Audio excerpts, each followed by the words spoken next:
Awesome. Welcome. This is Metro Arts Commission Grants and Funding Committee. It's March 16th, 2026, 1 o'clock. And I want to call this meeting to order. I want to first read this statement. Pursuant to the provisions of 2.68030 of the Metropolitan Code of Laws, please take notice that decisions of the Arts Commission may be appealed to the Chancery Court of Davidson County for review under a common law writ of certiorari. Any appeal must be filed within 60 days after entry of a final decision by the Commission. Any person or other entity considering an appeal should consult with an attorney to ensure that time and procedural requirements are met. So I'm wondering if we could start. Can we start with a roll call, Vivian? We sure can. Thank you. Commissioner Lefkowitz, Here. Commissioner Jester, Present. Commissioner Knight, Present. Commissioner Wade, Here. Director Batchelder, Here. Jackie Hanson, Here. Vivian Fox here, and we have with Metro Legal, Kelly Woodward. Here. Perfect.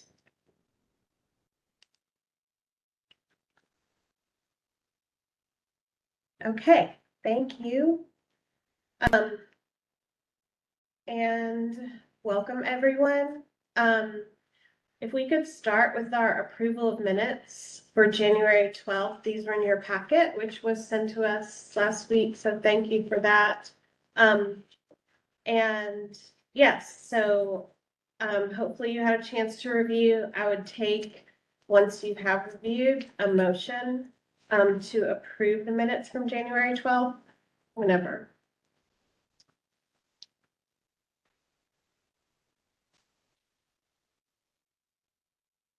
I move we approve the minutes. Second, January 12th. Any discussion? All in favor? Aye. Opposed? Abstain? Okay, the minutes are approved. Person.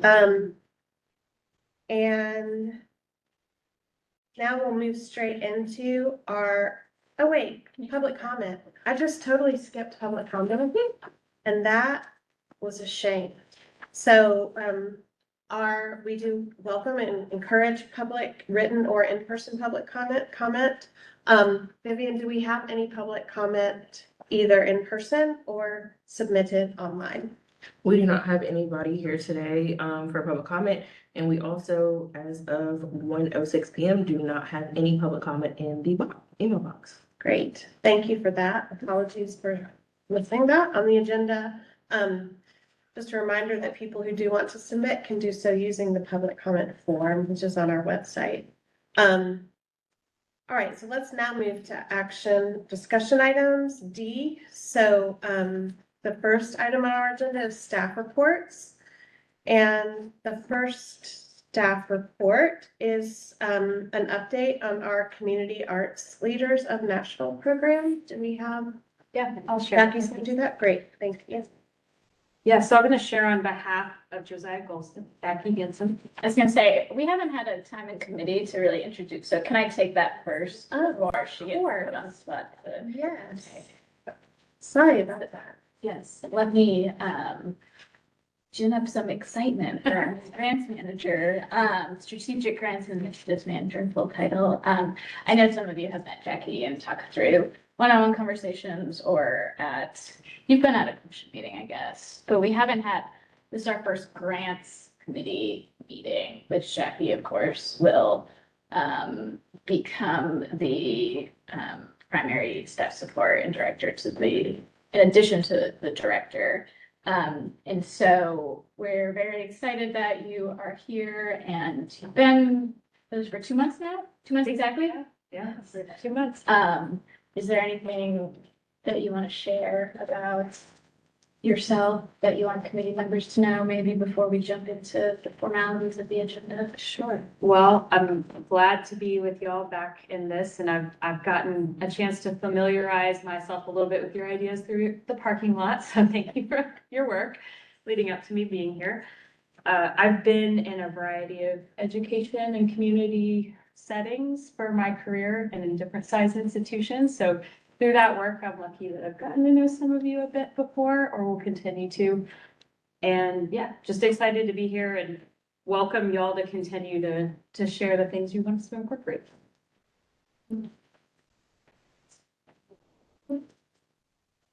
Okay, so with that, we're going to, go back and forth with updates and sort of discussion today, but you're gonna start us off with the Cal update. Great. So on behalf of Josiah Golson, I want to share the FY '26 Community Arts Leaders Cal program of Nashville.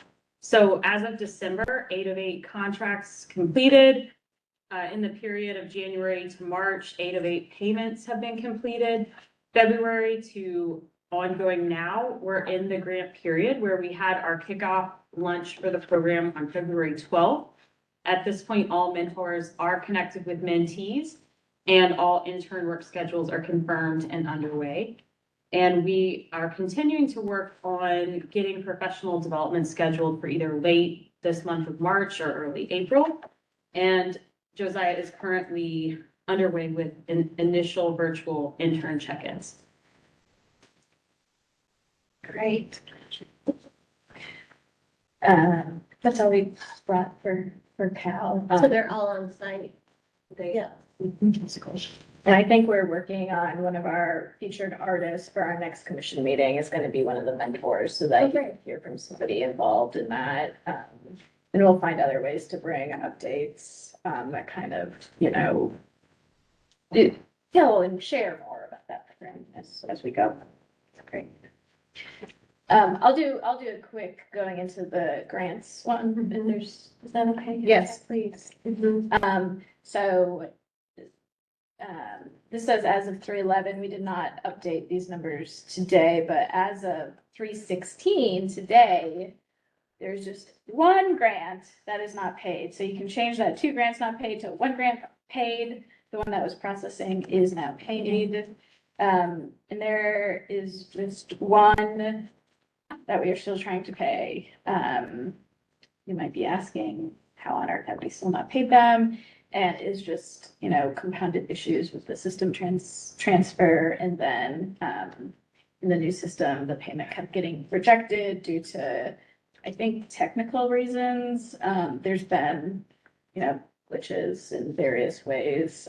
But we have been working on it as recently as this Saturday. The grant team was at a check-in meeting that we had on Saturday morning. So it'll be resolved by the next meeting. And then just what's ongoing right now with the current grant cycle is the check-in meeting that we're having. So Jackie, do you want to talk a little bit about how those, briefly how those are going? Jackie's really holding the coordination and oversight and management of those, so. Yeah, sure. So we're conducting 19 different grant check-ins. We're doing a variety of CIs, a variety of virtual and in-person, which we spread out across geographical locations, and we work to make timing be anywhere from mid-morning to midday to after kind of traditional 9 to 5 hours. Want to say again, if you do want to come and observe any, please let us know. We are happy to find a place for you to come and do that.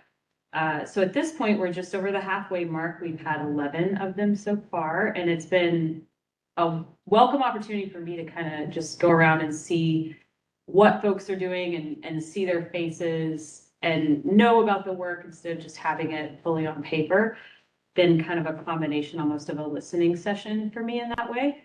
But we have the set questions you've seen and we share those in advance with everybody, and we're keeping a document. So we, as we've shared with them, using that from everything to our next steps and priorities to also knowing how that might interweave into advocacy work going forward. We will continue, and our last one is March 27th. And yeah, all 165 will get an opportunity to check in with us one-on-one. And one-on-one with 12 of their friends. It's definitely, this is a new thing that we're doing this year. It's definitely a lot on the logistics and time side, but I think that they're really important touch points. I mean, some of the things that we've heard is, oh, we wish that this actually happened at the beginning of the grant period. And we've already been planning on having like a kickoff meeting, for once award announcements have been, so we can incorporate some of that early on. We also kind of facilitate discussion, like Jackie said, around, what are the things that have come up in your work? And there's, a combination of like peer connections that are being made.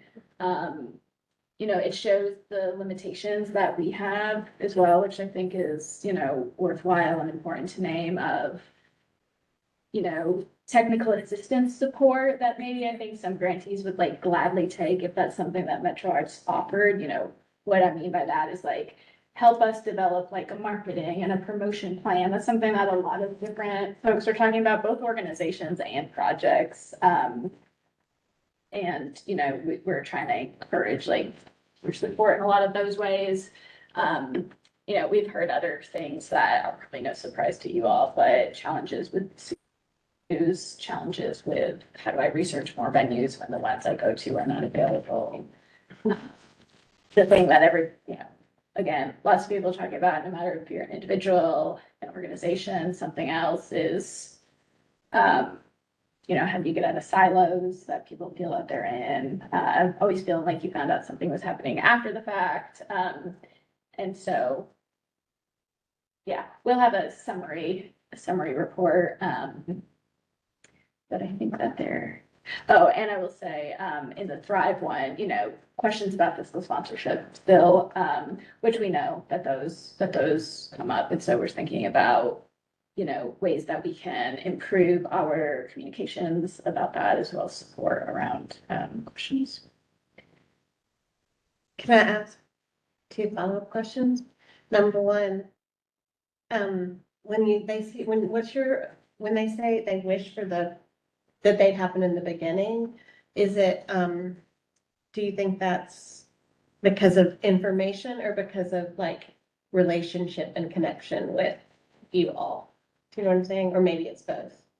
Like, is it help? Do they wish is there information being provided that they wish they had in the beginning? Or are they just like super glad to connect with you? Maybe it's both. Does that make sense?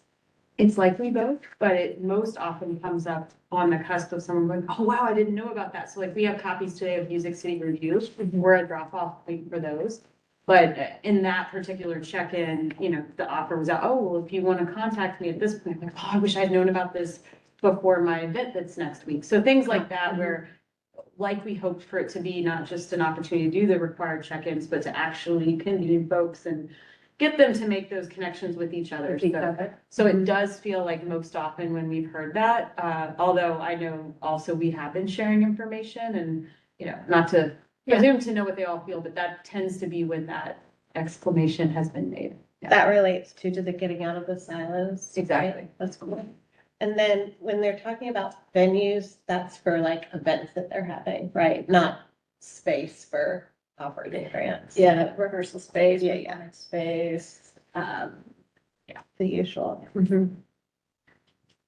Especially with Thrive, a lot of them are running into, understandably, wanting the longest period possible to work and collaborate, and then wanting to hold events potentially in June before the end of this cycle. And so some of that has come up in some of the meetings, and then just the general kind of the national for space and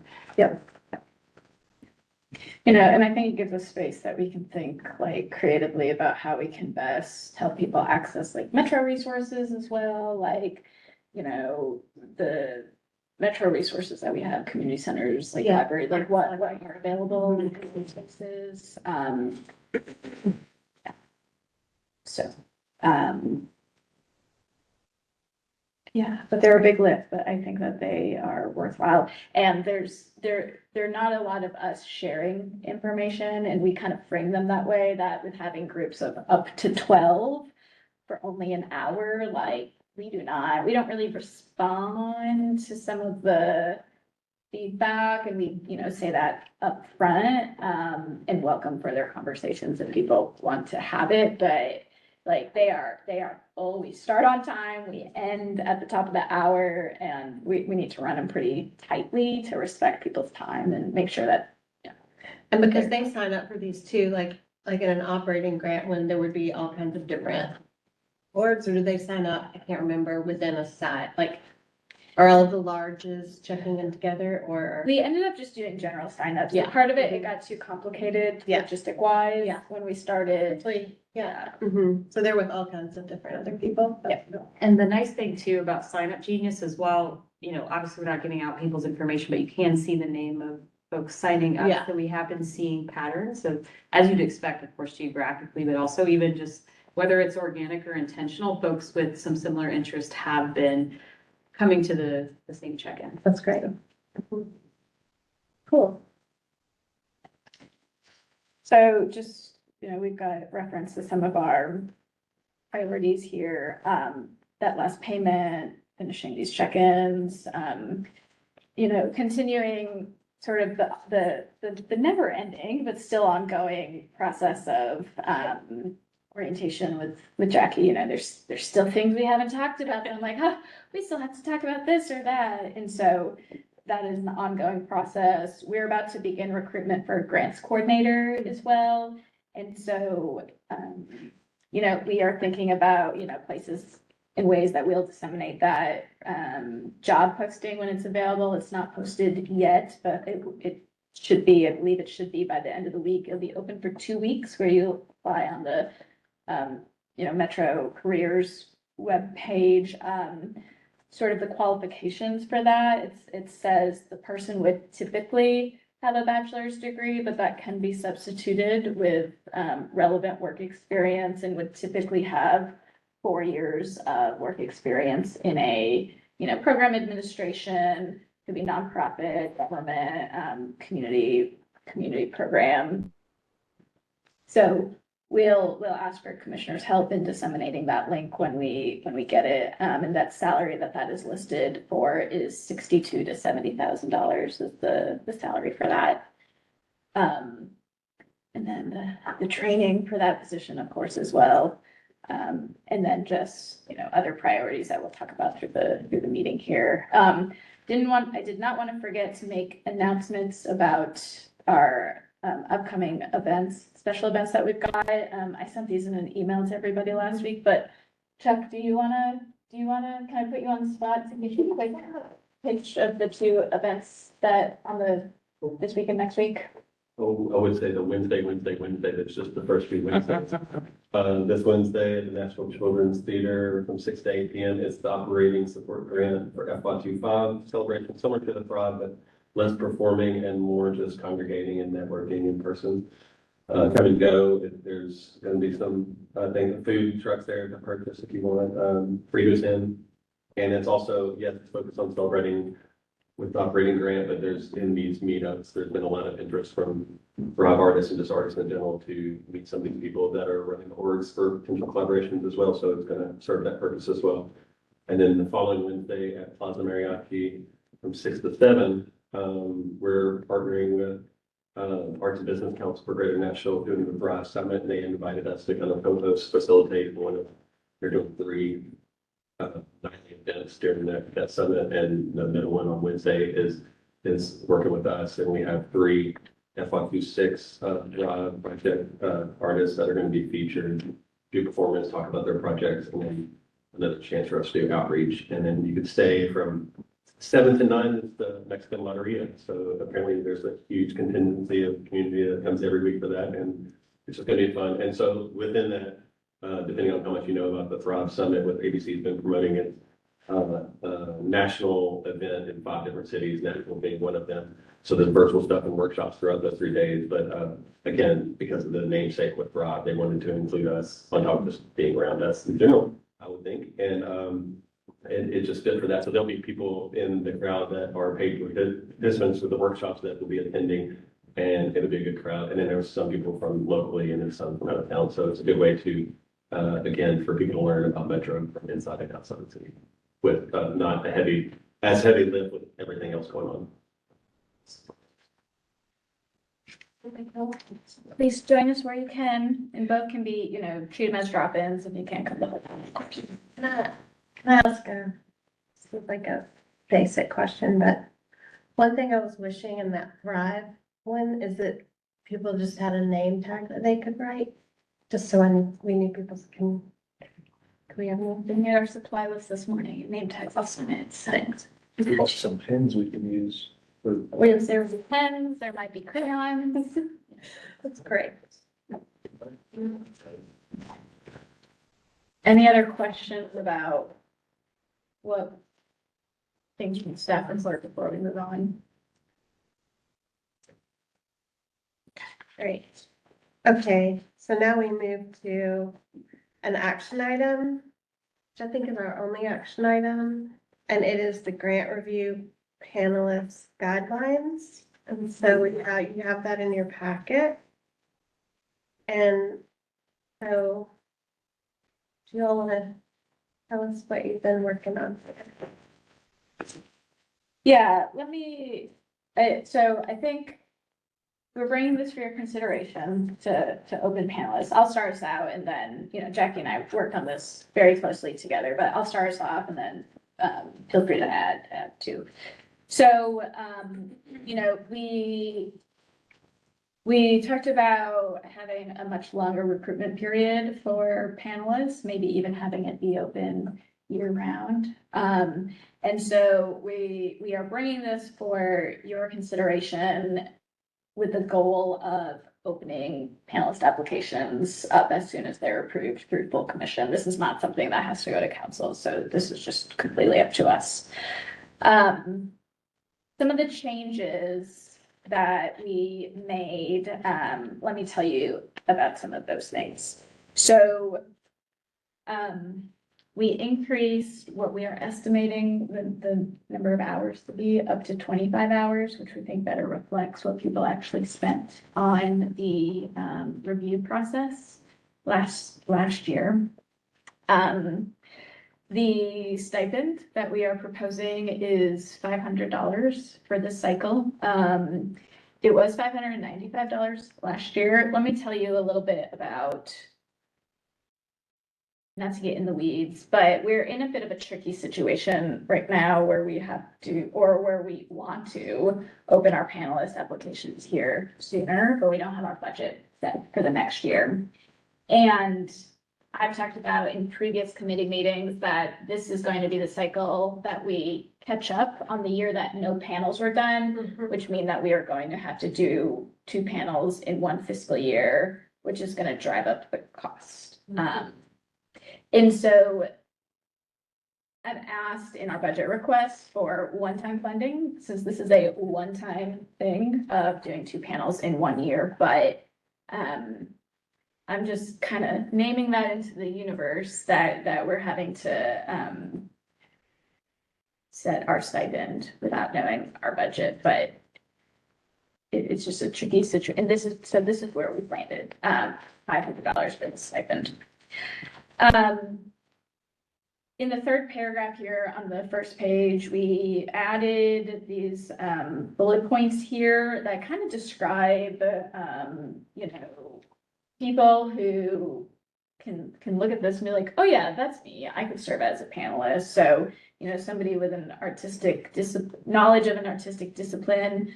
And then we list those ones that are in our applications, and that could be as a creator or their own artistic practice, as an administrator, an art educator, or just a general supporter who is, engaged with that art form. The second list here is really focusing on somebody who brings more of an organizational, maybe nonprofit management background, maybe has, been responsible for program development or fundraising, grant writing in an organization setting that, very well could be arts, but could maybe be a different type of community programming as well. And then the third sort of characterization is, folks who just have a lot of grant experience. And so somebody could still, not fit in one of those 3 sort of categories, but we try to use them as a way to better sort of express who we tend to see in these panelists. And we saw this similar in how other places recruit for panelists as well. And we do want to say too, that we're hoping folks might see this and not just consider it for themselves, but like y'all share opportunities, you know, thinking of who they might have come to mind if we describe some of those characteristics. And we're gonna be setting up a nomination form that's more processed than guidelines, so you don't see that information in here, but that'll just be that'll be a submittable function, not something that's in the guidelines here. On page 2,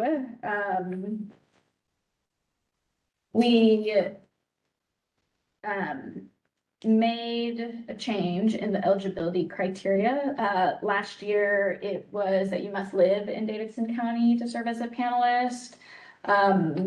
We'd like to see what you think of our recommendation here for it to be a resident of Davidson County or one of the counties that touch Davidson County. We know that, you know, not everybody who is engaged in our local arts ecosystem lives in the county, but lives in some ring counties.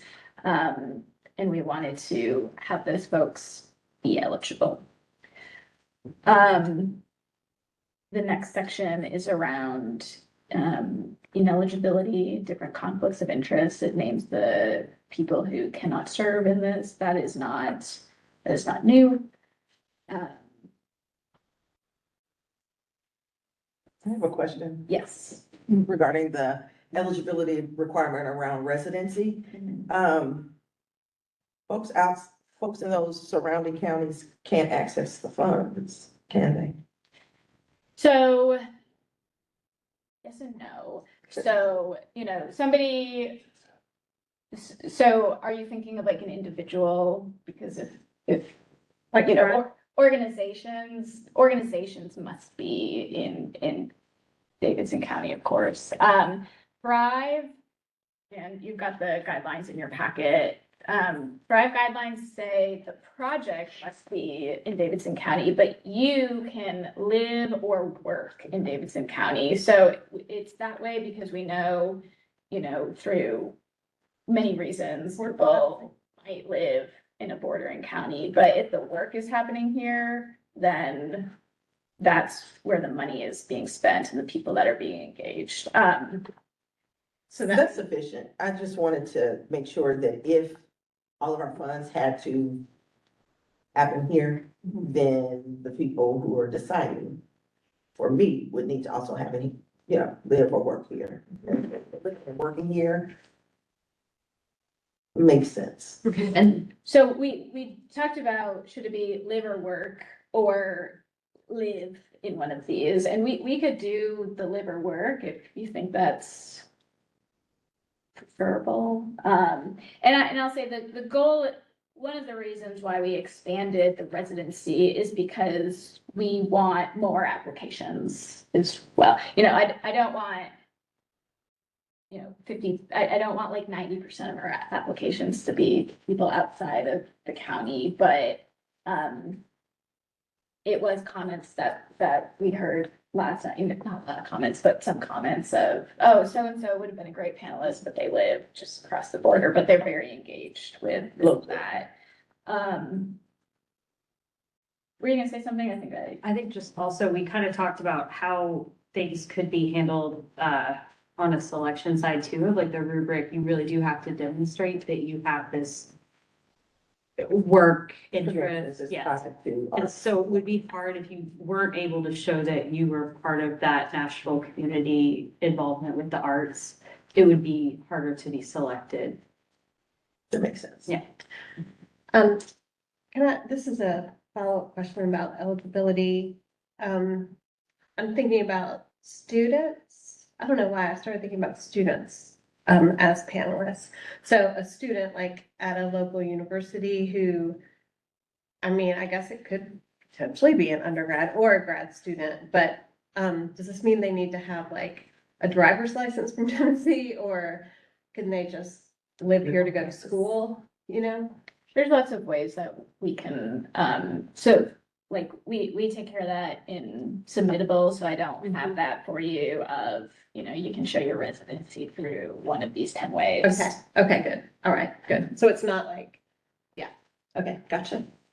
You know, there's been times where it's just been, you know, they confirm and they verify that they live in Davidson County by Yeah. checking a box. There's been times where you've been asked to upload a scanned copy of one of the 10 types of things. And so we don't have that level of sort of Yeah. operationalizing it in here. That's great. And to your point, we know students often are very involved locally and. Yeah, exactly. I was So thinking they about could this. be, there's usually many excellent panelists among that. Mhm. Yeah, I think it's an interesting idea. Um, and, you know, there's no substantive changes in the different types of conflicts of interest here, but it is, you know, if you are seeking funding, of course, or if you work at an organization that is seeking funding, you are not eligible to apply, and that's the same as it has been.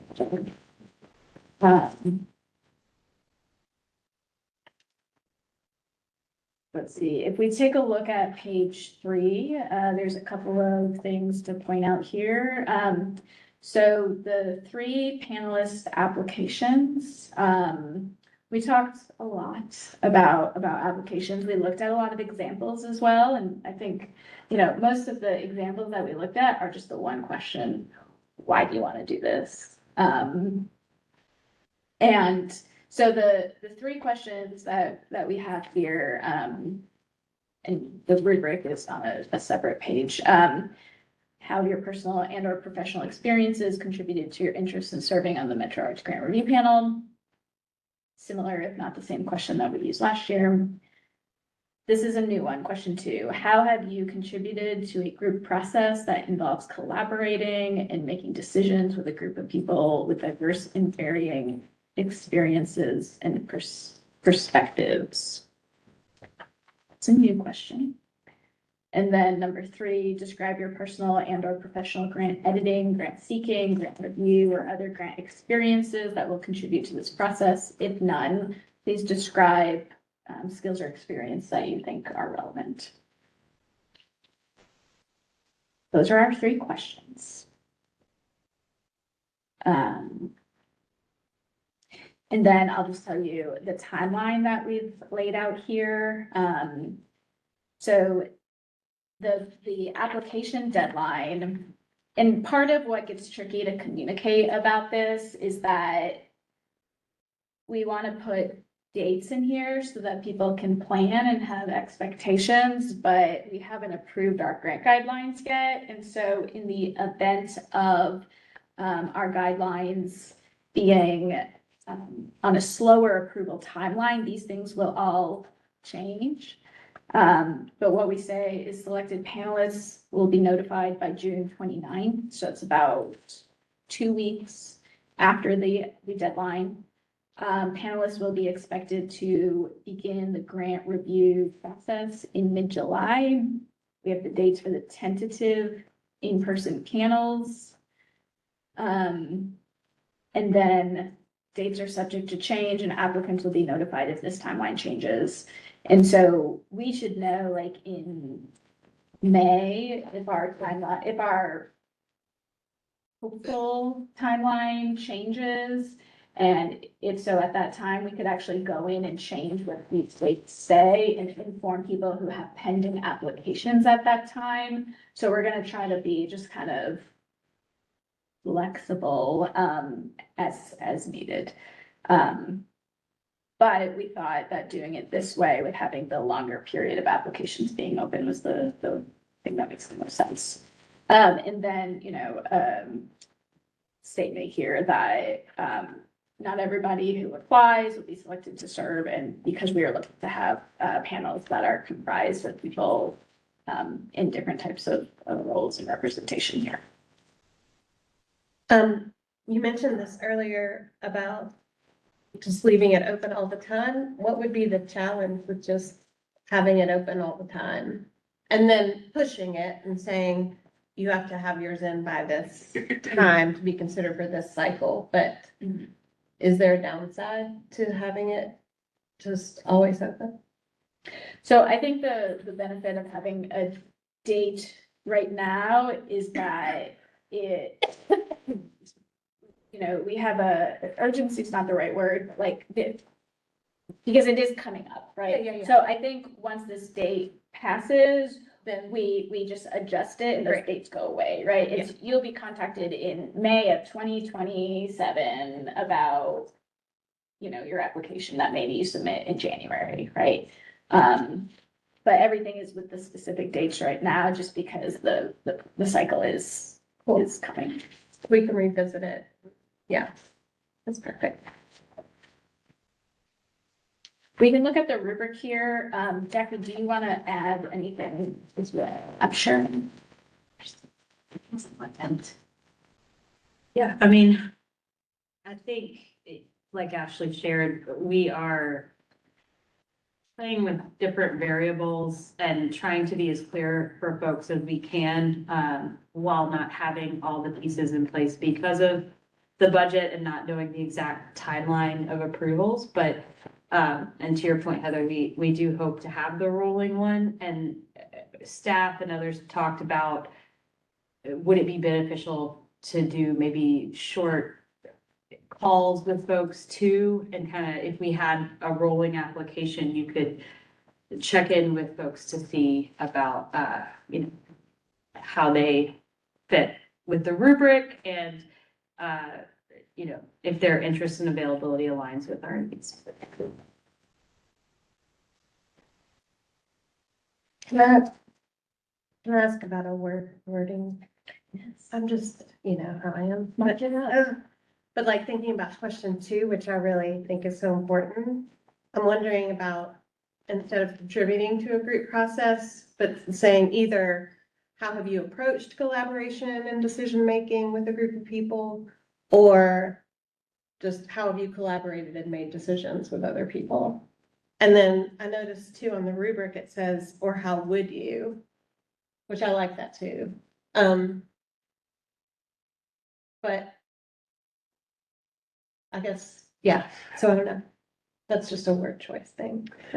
It's interesting in the rubric, because, in 1 and 3 points, it's how they would, but then 5, it's how they have. And I think that's significant, because 5 shows that they have actually done that. Yeah. Whereas 1 and 3 are like, this is what we would do, but we may not have had that experience. Yeah, You might, depending on, you know, you just might not rank as high, but we were trying to, Right. that's why the how would you shows up in the rubric, but not necessarily in the question, because we're hoping folks might approach it from a place of, you know, yeah, maybe I don't have this very specific thing, but here's how How my it works. mindsets or approaches to other similar things might contribute. yeah.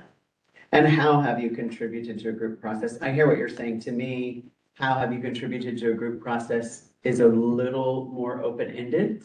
It's a little more invitational to say you may not have had this experience, but how do you perceive you would be in there? Whereas if we alter it the way you're suggesting, it sort of feels like they have to have had that, which obviously that would be preferred. But are we being too limiting with that language? Would you say the same thing with approached, like how have you approached collaboration or? No, I think approach would work. uh, Because I do think there's a difference between contributed to or approach to collaborating versus just collaborating, because some people may not have True, yeah, fully had that experience in a while. We really deliberated over this one, so it's refreshing to hear your thoughts. yeah, And I, you know, in the ideal world, the fact that they can prove they collaborate is important. But if some people don't feel like they have done that in any sort of professional setting, I guess I was just, thinking about kind of not wanting people to trail off too much in the contributing to a group process that involves this with a group of people. Like there's a lot, there's a. I think lot of those are following. words for sure, yeah. I felt awkward reading it when I read it. I know, yeah, but it's hard because you're trying to get everything in. I mean, if I had to say, I would say approached might get to, Have you That- approached how have you approached collaborating and making decisions with a group of people? yeah, collaboration and decision making. Collaborations. Mm-hmm. I was also realizing that we might want to make 3 a question form too.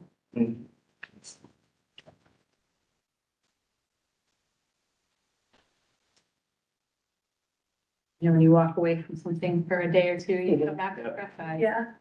How have your personal and professional experiences doing these things? How will they contribute to the process? Yeah.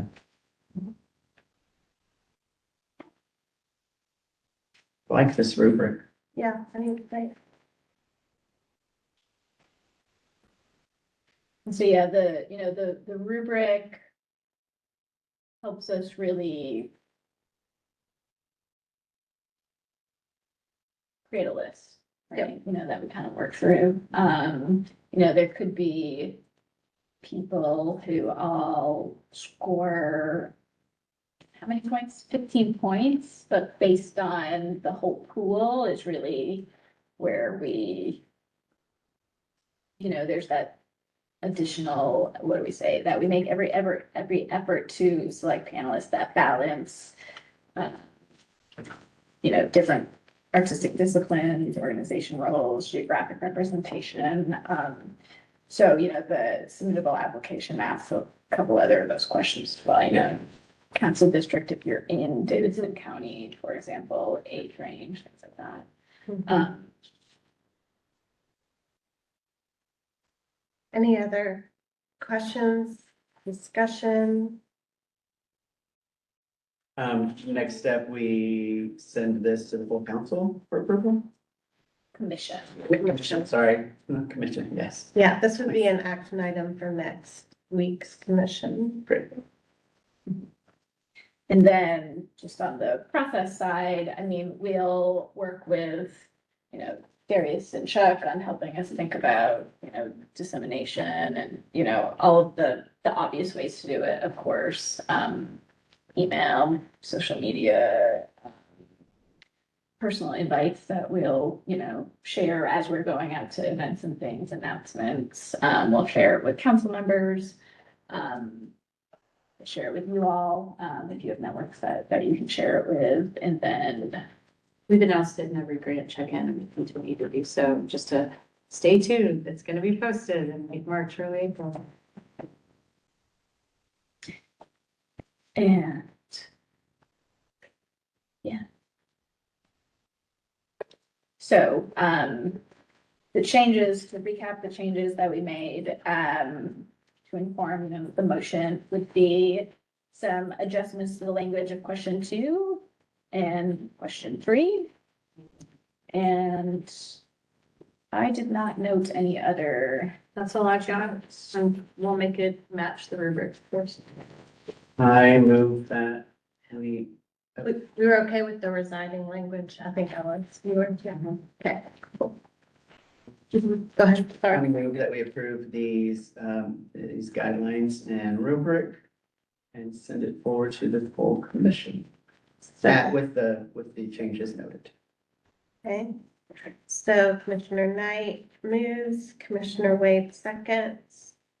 All in favor? I Opposed, abstained, okay, great, send it on to commission. Super, thank you for your work on this. And now we move to planning. So 27, parking lot review and timeline. Jackie, glad to hear you love our parking lot. Well, you didn't say you loved your parking lot. I You feel said like I'm you getting to know all your reviewed. ideas, but the truth is, Yeah. it is wonderful to have a list, and of course, But, talking yeah. to staff, we have our own kind of running list too of priorities for research, kind of what to be looking at as we're collecting what others do at other places. Yeah. If you ever come across anything you just really love, even if it's not from arts grant making world, always feel free to shoot it our way. But that, having this helps inform that a lot, so. Yeah, I think that's a good point. I think we should just consider this an open document that whenever we have something, it can always be added to, but it's helpful for kind of like a brain dump and have everything out there. So What would you like to talk about I here? think my suggestion, maybe let's look at the timeline first because it comes with a question for you all. So we are here, March 16th, at the top of the timeline. We will bring what we just, made a recommendation for to commission next week. And then we are jumping straight into guidelines, which, you know, since I've been here, I feel like we've been calling it an ambitious timeline, but it is still an ambitious timeline, especially given, you know, the lift that the check-in meetings are taking. So this timeline, with the exception of the things that are noted in red, the 3 dates that we're asking if you would consider and have availability to change. This still puts us bringing legislation for council. It says May 5th on council. It's actually gonna be May 7th because May 5th is a election and that doesn't substantively change anything. But again, the reason why we are doing this is for longer periods of every major step, the longer application period, longer technical review and correction period, longer panel review, and then approval of applications in August. So thinking about what we need to do on our staff side is updates to the guidelines. And Kelly, I'll get with you to make sure that this timeline makes sense for y'all as well, knowing our target of May 7th for going to council. But what we're asking for is if this committee may be able to push back our next grant committee meeting by 1 week. And that would be from April 6th to the 13th. That gives us an extra week, which makes a huge difference. Without that, we essentially have to finalize the guidelines next week in order to send them to legal review and I have no issue with moving things to the 13th. To April 6th to April 12th. I'm looking too. So, It's already on my calendar, so. okay. so, if you, Vivian, could change do it the right now. calendar invite from the 6th to the 13th, that would be super. So, happy to talk about other things on the timeline, but they're general things that we have talked about before. Yep.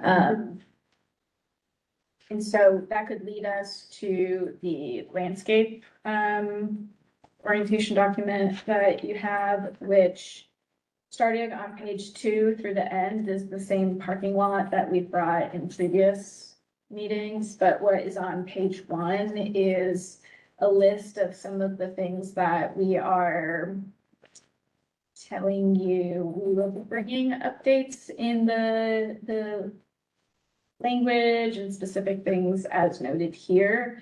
You know, the grant team, which is myself and Jackie and Josiah have worked through a lot of conversations on here, and work through the parking lot and come up with, like Jackie said, things that we are looking at other examples for.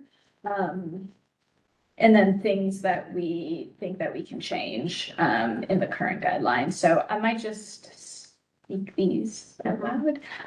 So like on operating grants, it's not necessarily a change to the funding formula. So we're not recommending changes to like our size categories, the micro, small, et cetera, or what those dollar amount thresholds are. But we can certainly improve our language that helps the applicant understand likely award sizes if they are funded. So that while that's not criteria change, I just wanted to put that on as one of our priorities that we will attend to in the application or in the guidelines. On the applications, and we can look at this right now if it feels helpful. If we included the current guidelines in your packet. If you look at the last 2 pages. Those are the application questions. You know, questions have come up about like, what does this question really mean? I don't feel like I have enough information to really intuit what Metro Arts wants to hear. And so we're gonna do some work with these questions, you know, like the risk-taking question really has stumped a lot of people, both on the applicant side as well as the panelist side. And then related to that, the rubric, we do plan to bring an adjusted rubric that is out of 100 points instead of out of 24 points. We have reasons for wanting to do that. And then also on the application side, along with question 1, what does your organization do? We plan to allow organizations to upload some kind of sample or representation of their work is within a defined scope, right? We don't want that to be 4 videos that are 20 minutes each and a 100-page report, but the simplification of the application has led to both applicants as well as reviewers being like, I need a little more to be able to articulate what I want to say and to understand it on the reviewer side as well. Especially if they are not coming or talking anymore. Yeah, I think it's good. Yeah, and so I'll just, you know, comment on that, because you just mentioned it. You know, right now, and this is open to your comments, right now, we're probably not planning to do those open panels, open for grantees. To observe while they're being assessed. Yeah. Offer additional information. Timing and budget are some really big constraints that, like Ashley's already mentioned, with trying to do both this year and to be able to get the number of panelists we need, which we still don't know exactly how many, because we don't, of course, know how many applicants we'll have. There's a lot of moving pieces that make it harder to contemplate adding an additional time to the process right now. But we think improvements to the questions and improvements to the rubric are part of a solution to some of the challenges that we've had. Yeah, so those are some of the things on the operating one, and here, you know, you don't have every page and every word that's memorized like I do, and like Jackie almost does. You can, you know, flip through it now. We are certainly talking about other things in here, but they might not become recommended changes for this cycle. Hard not to want to do it all at once, but of course we have to, and not only prioritize it, but truly, some of this deserves a fuller sense of attention, not just by us, but with the community process. And it will be 3 years. I'm not counting FY '24 because of the irregularities in that year, but 25, 26, and 27 really using these guidelines. And that's, you know, 3 years of looking at it and having, you know, that longer runway. Probably so sick of me saying longer runway. But the longer runway with a full staff is just going to make all the difference after these 3 cycles. So that moves us to Thrive. Some of the things that we have talked about bringing changes to Thrive. In the criteria, we've talked about some adjustment of language around lead artist requirements that got particularly confusing if it's non-arts organizations applying, who they are supposed to list as their lead artist. And so we can address some of that confusion on the front end. Here is one that for discussion. So we've had, you know, one thing that we've talked about is with the growth of Thrive, with the changes in the policies over the last few years, as well as, you know, you could apply for both and then you couldn't, and then, you know, confusion around that. Some of the work that we end up taking care of in tech review is trying to figure out, is this a Thrive project that is really a project of the organization? And there's some complications in or not complications, but questions that come up in that. One thing that we've talked about is if, considering prohibiting executive level paid staff in organizations that receive operating support from applying for Thrive. Yeah. So that's something that we're likely to put in the guidelines for your consideration. When it comes to project eligibility, improving the language about like what a Thrive project is, what a community, so we, artist-led, community-based projects is kind of the general description.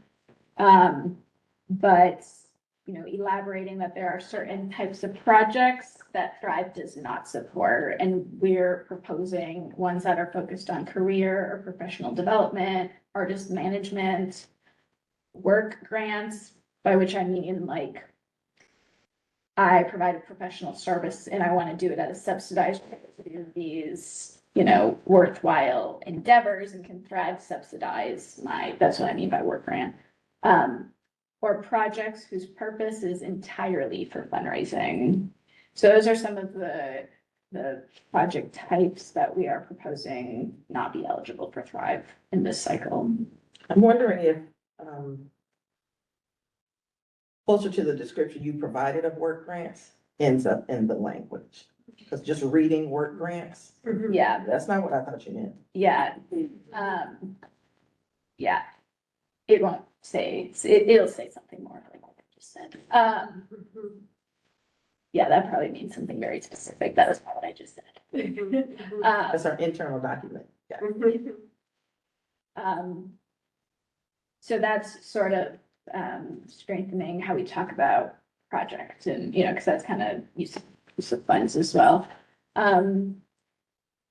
know that we have work to do around education and communication about fiscal sponsors. There's not any change in the criteria about fiscal sponsors that we're bringing, but what people tend, or, and as someone who's newer in these conversations, if you've heard it differently than I have, please absolutely jump into. Some people are still wanting a much more clear, requirement about, my fiscal sponsor will do this, this, and that, instead of with regard to sort of project management or additional artist support. Where Metro Arts' only requirement is that the fiscal sponsor meet these criteria, enter the grant contract with Metro, is ultimately responsible for making sure that the reporting is submitted and that the use of funds is permissible. But then how that relationship works is really, between the artist and the fiscal sponsor.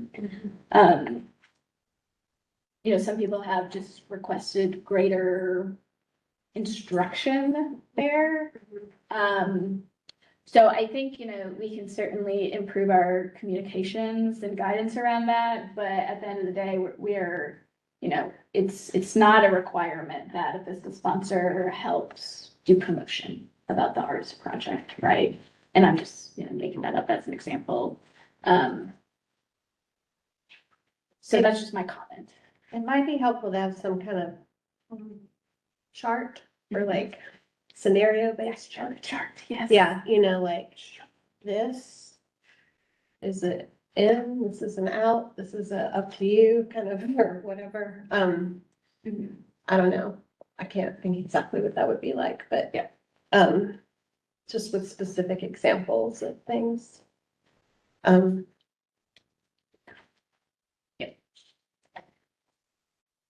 the Thrive application, and so then you can look to the last pages in the guidelines that you have.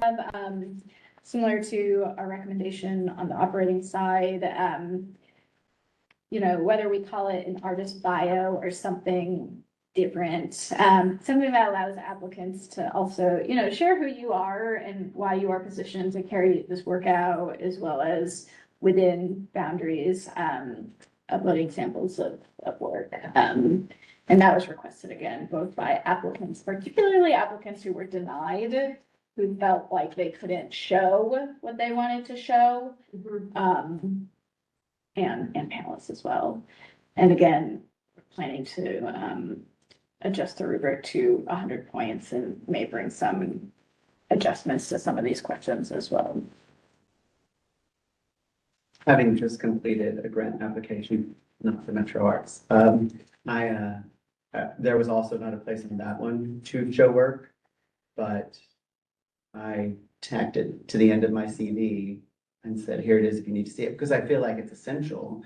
Anybody who's giving money, can say that. anybody can say, hey, I'm an artist. Mm-hmm. But if there's no evidence that they have created art in a way that's fiscally responsible, Yeah, you know what I would say can get tricky, and I'd like to know just, your gut responses to it is, so I'll use the comparison of our public art program, right? There's a definition of professional artist. A professional artist is somebody who has an exhibition history of 2 years or there's an or something. So the specific, criteria, yes or no. We don't require somebody to meet the professional artist definition.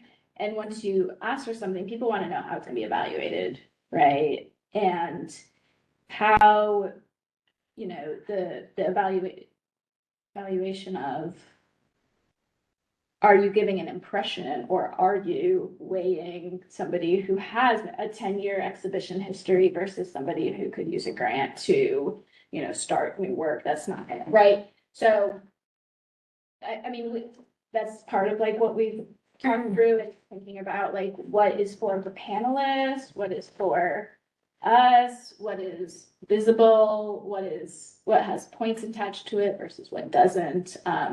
So that's kind of the broader context of how we're trying to think about how we add it and what we use for. yeah, the way you just described it, in terms of giving an impression of the work you do, I think that seems really smart to me, because it seems to pull it away from, it will be assessed for this, it will be yes or no, as opposed to this is the kind of work I do. And if it's an optional question, then that might further make it clear that this is not a required component, but it might help people see more into your application. It also goes to something we've talked about before, which is like the stage of people's career. Right. I mean, there's some, we've seen these in Thrive these are artists who have managed their own career for 10, 20 years. They're used to subcontracting and running and project management and marketing and doing all of it. And then there are other artists who are emerging, right? And, but who have, ideas and, like obviously the capability and, develop the infrastructure, but that is like a thing, it's a tricky thing, because I want to see those kinds of projects, but and in an ideal world, we would have staffing and tons of money to support and provide resources for emerging artists, like help with marketing, help with, because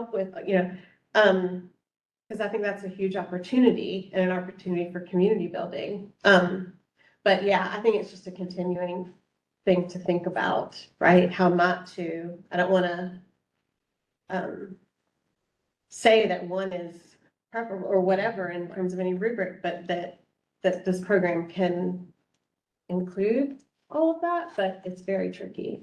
I think it's really tricky. And giving that latitude of how you choose, how you might want to demonstrate, because people are in such different stages and wanting to make sure we don't overvalue something that would look maybe more polished or not, but give people a deeper understanding. Because sometimes if you don't have that and you're only going on what's in the page, you might know something beyond what someone put forward, but you really don't want to be bringing that in because that wouldn't be fair to folks you don't have that level of knowledge about, right? So being able to work with a fuller picture of each application feels like a goal that we're going towards. I've even thought like about having, like, if we could have like in an ideal world, like events during the year. Maybe even like thinking about like the stuff ABC does too, you know, which is a lot about like the career of an artist, but then thinking about just a event with some people and who've received Thrive grants, who we know have done this for like 10 or 20, like, what can we, are there informational things, you know, that could be provided that could help people community build, but also learn more about what is involved or know who to connect with, or it's challenging. Yeah, we plan to, do more of that. And because Metro Arts, I mean, used to have more of that programming than we do now. Yeah, Learning Lab, yep, Thrive, Yep. grantees used to be, I think it was optional, but with mentors. mentors, yeah, exactly. The trade-off is that the grantee cohorts were half of what they were 4 years ago. Tiny. And, I don't think I need to emphasize it to this group, right? But the trade-offs when we're administering such large cohorts, it is time consuming in administrative ways beyond what I imagined. No, I think I don't have the expectation that is, I'm like just throwing out things that in an ideal world would be more, lots more money and staffing, and maybe it's a parking lot thing too, you know, that could help clarify and create a program, right, that is more inclusive of those early emerging artists and like professional entrepreneurs. But yeah, I think allowing the applicants, just to go back to this, to upload samples and thinking about narrative that can talk even about transferability. So if you project managed at a job, you can project manage an art project, right? I believe everything is transferable. So like creating their application to talk about variations of experience, that could be inclusive to people of at different stages, because it is true, like, if you've been entrepreneurial in one area of your life, you know, you may be, so I think that is, providing language like that would be helpful. You'll notice that in the panels rubric, and I think we're gonna try as much as possible to echo that, where we are giving people open lanes as much as possible to talk about how they see themselves being a fit for this opportunity.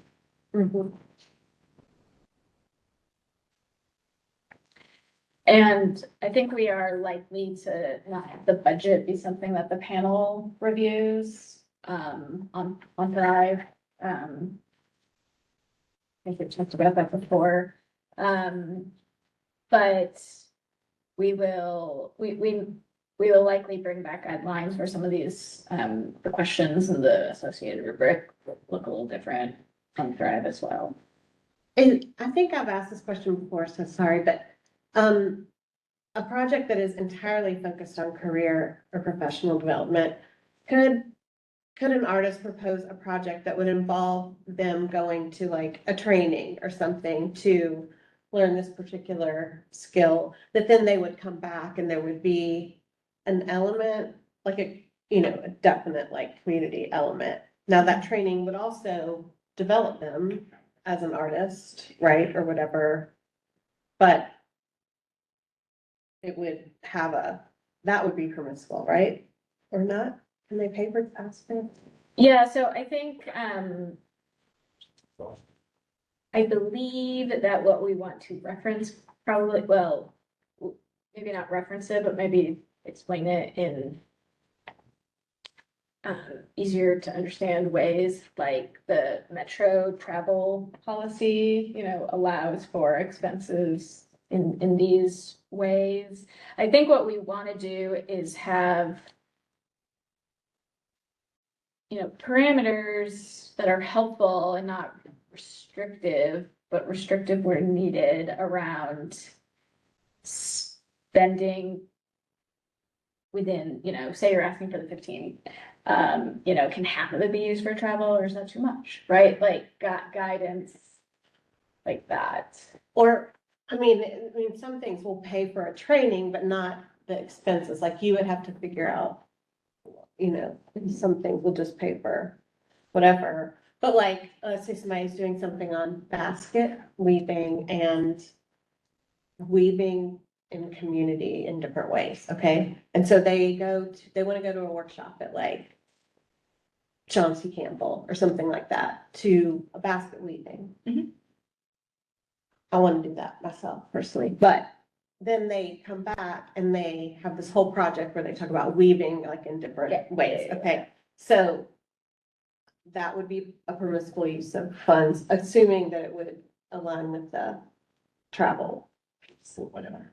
Yeah, I mean, we've not come into any reasons why that wouldn't be or shouldn't be allowed. It's that trick of trying to, knowing that we have ever increasing number of applicants, being open to people's creative process and different levels that they're in, while also knowing that we may not have the funds we wish we could have to do so many different categories. I mean, I think things like that are super great. And because someone they are- like that is demonstrating art and creativity. And you carry that with you. So that's not professional development, right? But you carry that training with you, you know, you can use it for everything. Like you're using it for this, but you don't lose it, Yeah. right? The- And, But I think the language says prohibiting projects that are entirely entirely, focused. exactly. So that encompasses what you're talking about. They Yeah. can get there Yeah. without Yeah, so putting like kibosh on. Mhm, mhm. an example is say that I am, you know, arts adjacent and I am proposing a project to help, you know, women and whoever else I identify break into the country music industry, and I'm gonna provide sort of like that, like talent pipeline, whatever I would call it, right? Like career development Yeah. programs like that. Yeah. Even if it's my independent Yeah, thing and I've got a great plan, but that's not what we That's want this to be. yeah, And it's that management piece that makes it right, exactly. Mhm. from the other things we might fund. This might be a stretch, but it feels like what you're talking about could actually fall under capital improvement. It's like personal capital improvement. That's something that's not allowed. It sounds like a whole separate grant program. It's a grant program where you could apply for a grant for personal improvement in the arts. Well, in a year that we have categories, we might have like a professional development thing you can apply to, and maybe it's on a different timeline as well, but you know, that might be a $2,500 Yeah. grant, yeah. What'd you say, Commissioner Loftus? I didn't hear what you said. I'm sorry. I love it. I Uh, mean, I love the idea of, Well, I think it unsullies the waters from, I mean, because it's, I don't know why it doesn't feel quite right. Maybe it doesn't matter, but somebody applying for a grant to do something in the arts when they don't really know how to do it well enough, that they have to go take a class to improve in it, seems but for an early career person, that, true. But it just seems like it would unsully the waters if there It were was a two separate. different buckets of money, one for personal development and one for the art project. And then it was, I Mhm. still think it should be available. And I'm not, yeah, no, I see what you're saying. yeah. I mean, I think you'd have to make, like, with the basket thing, you'd have to make a clear argument, right, about the community benefit of this and expertise and pulling in maybe other basket people and, you know, doing whatever. And ultimately, it would have to result in something that was, but like had boots on the ground in the community. Yeah, exactly. Within the community. Very firmly, Yeah. in order to be approved, but. Yeah. No, I agree. I wish for a long time there was a place where people could apply for, I think that'd be fantastic. yeah, me too. And as we come across resources, all of us in staffing, and we all see things, as I'm meeting folks out, people sometimes are sharing things with me and vice versa. To your point of what things looked like in the past, you know, we're not gonna be starting robust programs tomorrow. However, as we know of things that we hear people asking for, like we will gladly put those out in the variety of channels we have. And so sometimes we are hearing about things that aren't us or even local, but, you know, hey, there's some funding over here, maybe check that out. Um, Well, it might be a good reason to ask for more money in the budget next year. Certainly the demand is there. Yeah. So the whole parking lot is on, you know, the follow pages beyond what's on the first page. You know, knowing that we are going to be bringing, you know, all goes well, we're going to be bringing guidelines for your consideration next meeting. We want to talk a little bit about them today. For these examples, there might be other things that we do in there as well. And is it, as we are working and preparing these updates, would you prefer to receive both like a red line version and a clean version in how you want to get the updated one? So it's Right line is helpful for me. I Yeah, agree. red line is helpful. yeah, I think that's all I need to. Okay. Can I ask something about the parking lot? Yes. You're gonna, you think I'm just like a one note person, but I was wondering, I couldn't find, this is for future research, not this year at all. But my AI question about policy around, I just couldn't find that. Maybe it fell out for me. I didn't update the parking lot, Okay. so it's, I didn't write it down. Okay, it's fine. So that would be. I do not think that is a, I'm gonna think about it too. I've actually been asking friends in other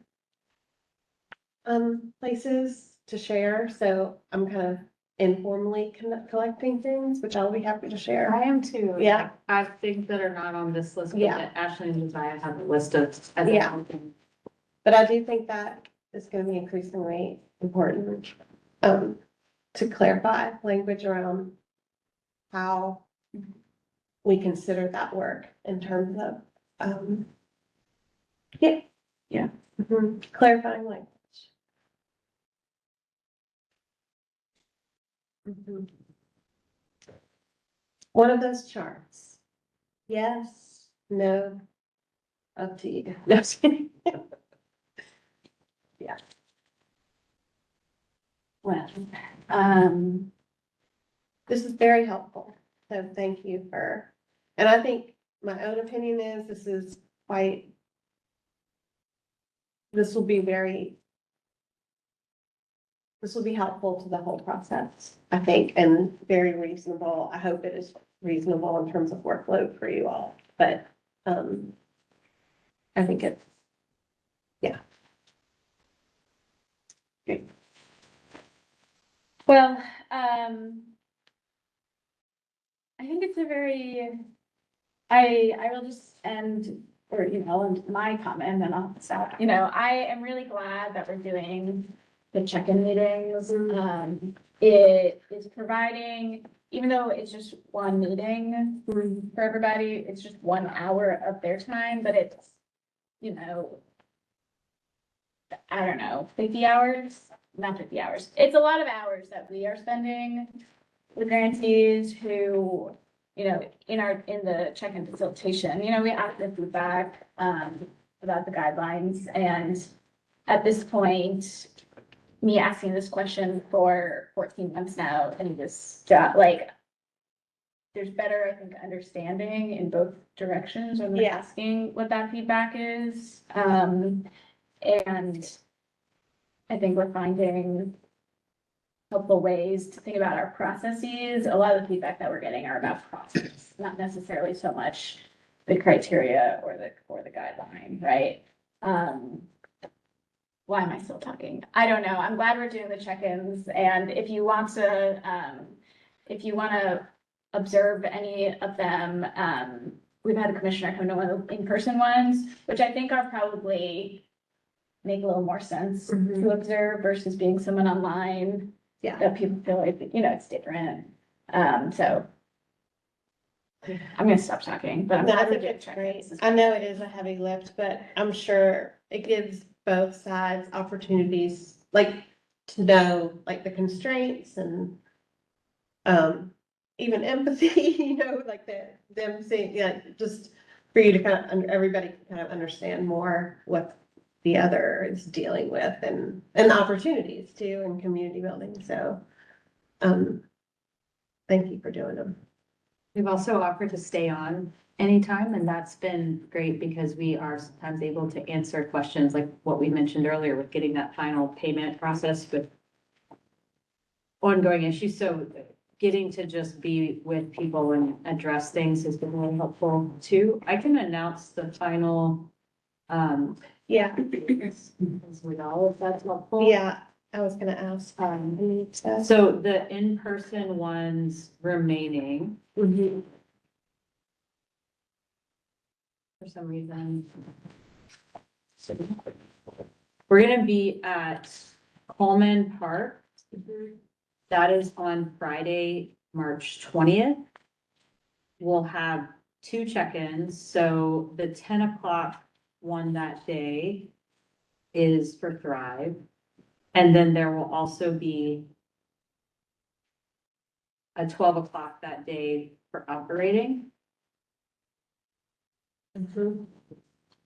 Let's see, and then we'll be in the middle, of course, like when the Thrive Summit is happening too, but we had check-ins at Hadley Park on Thursday,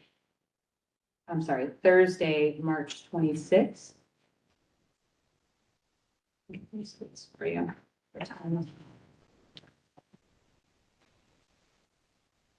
And those are at 10 o'clock for operating, 12 o'clock for Thrive.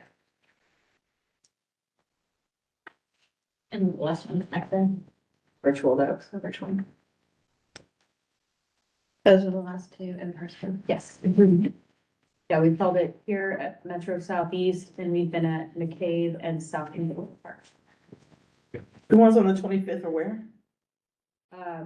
I should not have said the 25th. I meant the 26th at Hadley. It was my reminder to call them to check in about the location, so it came up. 26. And the location is? Hadley Park Community Hadley. Center.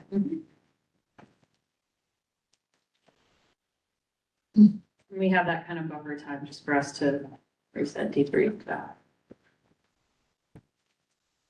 And if you click on that sign up link too, you can see who has registered. Great.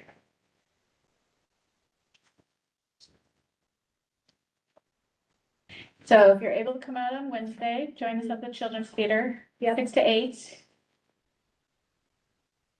That's my new business. After class, or just stuff. Any other new business? Oh, I had a question. I'm wondering if, after we get the things approved, after we get through maybe the next meeting, but I would love to have a joint meeting with advocacy, at some point later. So I just wanted to put that out there. Once they get rolling, maybe more. I know they're meeting again tomorrow. And I can't come because I'm going to the prison for a thing. Yeah, so there was that. And then I had an unexpected thing happen on the 5th and couldn't go to that, the arts and business thing. So I can ask you all later, but I didn't know if anybody went. I'm happy to share, also if anybody wants the packet for the advocacy meeting tomorrow, bless you. In it, we included notes that are not any official notes. Metro Arts representatives are just there as a participant. Notes We from took- that? We took notes of, all the Cool. posters on the board and everything and typed them up and just included that in the advocacy. Not that it's, they're not official notes. They're not necessarily representative of anything but happy to Yeah. get those if you want. I would love to see. I have a question for legal. I think it's an easy question. So a joint committee meeting Oh, yeah. logistically would mean that we need so if that's 4 + 4, do we need quorum of both bodies or just quorum of the combined 8? So if we've got this committee of 4 and this committee of 4, and they want to have a joint committee meeting. Do we just all get together? And we have to have one chair? Or do they co-chair? Let me get back to you on that. Okay, Chris. I know it doesn't, Question. I've never done it. I've seen Yeah. council do it, right? Mhm. Yes, but I haven't seen them vote on anything. Do we have to when vote? do it, so. Not necessarily, I we didn't could think we pick were- something that we could pick a time when we didn't think we would have to vote on anything. I'm sorry, I talked. Yeah, I don't think we would be voting on anything, but just for discussion and information, yeah. Mostly for, it's just a question of quorum, if this is 4 and this is 4. Let me get back to you. Okay, thank you. Is it 2 public notices or 1? Yeah, exactly. It's a joint committee. 2, I guess. Agility meeting. Thank you for writing the updates too, the email updates. Yeah. I should say they've been really helpful and I just love having everything in one place to go back and. Watching and feeling the steady progress over the last 14 months has been refreshing. Thank you. My pleasure. Okay, any other new business?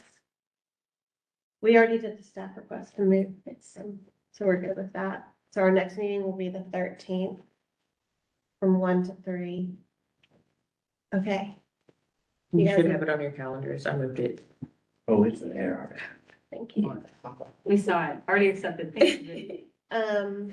Thank you all so much. I would take a motion to adjourn. And I'm really very grateful that Jackie's here. Yes, Glad to be here with all. Thank you so much. She Amazing. is so busy already, and I'm like, welcome to Metro Arts. People are good, it makes everything else go as it should. All right, sorry, I interrupted your mom. Oh, I know. I'll take some. I move we adjourn. Let's do it. Okay, thank you so much.